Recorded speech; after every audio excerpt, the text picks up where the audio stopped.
runtii ka gungaaday wixii ay u socdeen way nasiib wanaagsan iman qabaa nasiibka la islaamo kolay wixii ay u socdeen waa u hirgaleen madaxweyne xagga soo eeg madaxweyne warbaahinta soo eeg soo yaraajis madaxweyne waxaan kaloo mahad u celinayaa iyana lama ilaawaana runtii SSC hoggaankeedii oo cali samare inaga joogo waa madhihii lama dafari karo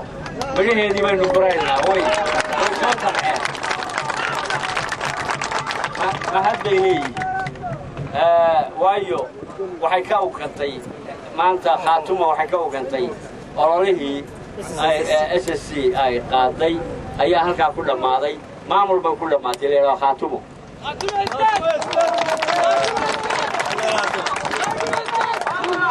intaa markaan ka gudbo waxaan tacsi u dirayaa dadkii maanta halkan ku geeriyooday waxaan u malaynayaa kolley inay ahayd sidii yaasiin u sheegay wixii ay ahaydba waa la heli doonaa runtiina aad iyo aad baanu uga xunnaa naxariistii janno allah siiyo wixii ku geeriyooday samariyey baana halaynaga siiyo wixii dhaawacana ilahay caafimaad degdega ha siiyo wayska dabaashaadka iyo dawladnimada iyo baa leh kolley waxyaabahaas suruufaha caynkaas ma gaari waxaan rajaynayaa tii cabdullaahi yuusuf inayna gaari doonin laakiin waxa waa qardabooyin way iska imanayaan iyo xoogaa khasaarooyin marka ilaahay naxariista janno ha siiyo sabar iyo iimaanna ha naga siiyo intaa markaan ka gudbo reer buuhoodle runtii maanta waa maalintiinnii waa maalmo badan aad lahaydeen tani waa tii ugu weynayd idinkaana laho ilaa maxay ahayd garaadka oo ugu weyn ilaa cuqaasha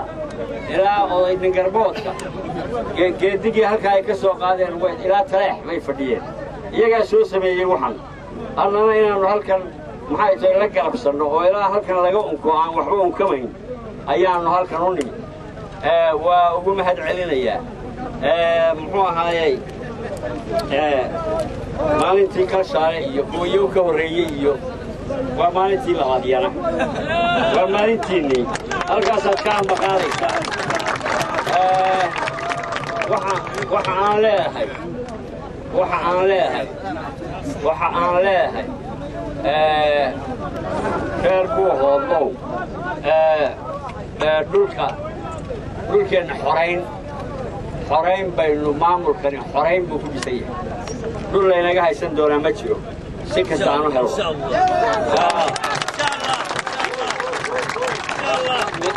meelaha kan lama joogi doono waxay tidhi islaantii jirtay waxay tidhi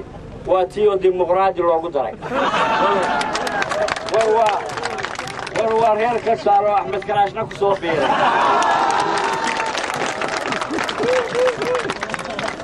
hadalka halkaasaan kaga leeyahay aniga oo maxay ahayd ku hadlaya afka golaha madaxtooyada iyo inta kaleba aad baanu mahad ballaaran wakti kulul baa lagu jiraa ilaa saaka waad ogeydeen inaad maxay waanu ogeyn inaad taagnaydeen oo xilliga aad ku soo gaadheen in yar baa laga helaa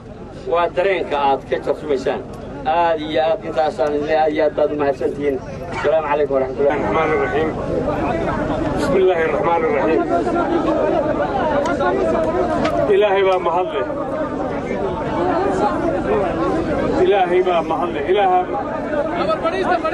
هذه عرفتاني بلوك هذه إلهي ما محله إلهي ما أنت سكان كيالي إلهي دقيقي سبضاني نقوم الله استمان ترى إنه مامر aynu leenahay oo dhulbahanta leeyahay beesha SSC ay leedahay wuxuu soo rabtaba wax la isku haystaba aynu maanta garoonka kubadda ee iskuulka kale aynu taagannahay ilaahaasaa mahadle horta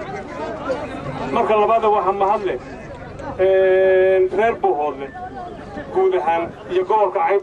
gobolka cayn gaar ahaanna reer buuhoodle ilaa iyo saaka soo dhowaynta wanaagsan dhibkeeda leeyahay ilaa iyo tuulooyinka aanu soo marayna ka muuqatay ilaa haddana bacadka loo tuban yahay waxaan ka xumahay guul kasta way leedahay dhibteeda way leedahay laakiin waan ka xumahay dhibkeeda waana ka tacsiyeynaya shirki ka dhacay halka kan aad iyo aad baan uga tacsiyeynaya ugana xumahay waxaan intaa ku daray haddaan intaa ka gudbo reer Buuhoodlo برجي هو waxaan ka mid ahaa guddiga tabliiq ahaa ee G15 ka loo oran jiray halkan mareysay maalintaas soo galay halka shirkii guriga odayaasha lagu qabtay aan joogay baan waxaan ka yiraahdaa dibkeeda calamo badan baa leedahay laakiin waxaan ku dadaalaynaa inaanu calamadii mid soo keenno reer Buuhoodlo calamadii mid baan soo keennay maanta waxa la khaatuma istaad Soomaaliya halka kaliya u leeyahay maanta taasaynu isku ognaa tan jiida hore de waxaan ku oranayaa iskulaali mayno taasaa rasmi ah ama nabad baa la wada daaqaya oo la isku kulaalaya ama la iskulaali maayo markaasi waan naga go'an yahay haddaanu maamulka nahay axmed karaashna looga mina fadhiyo hadduu reer Kashaale ku soo biiray بعد ذلك والسلام عليكم ورحمة الله وبركاته. بسم الله الرحمن الرحيم والصلاة والسلام على رسول الله. غير بوهودله deegaanka cayn dhammaantii waxaan idiin soo jeedinaynaa marka hore salaam qaaliya taasaanuna idinka wadnaa magaalo madaxdii ku meelgaarka ahayd ee Taleex ergooyinkii isugu tegey cuqaashii golihii sare dhaqanka dhammaan waxay idin leeyihiin ilaahay idin salaamayo waxaan intaa ku darayaa siday odayaashii hadalkayga horeeyey u yidhaahdeen waxaa lagu dhammaystiray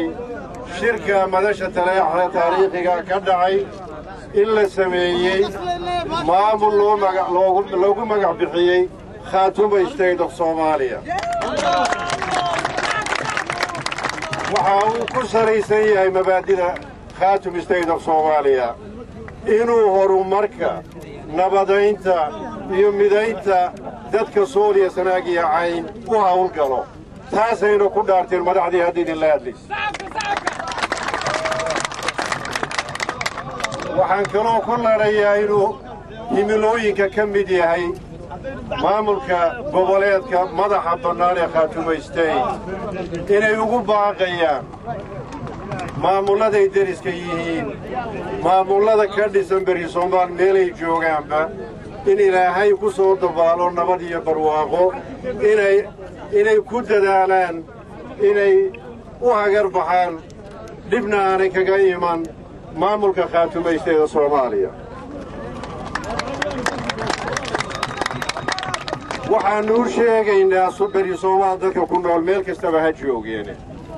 waxaanu isugu tagnay magaalada taariikhiga Taleex inaanu ka tashanno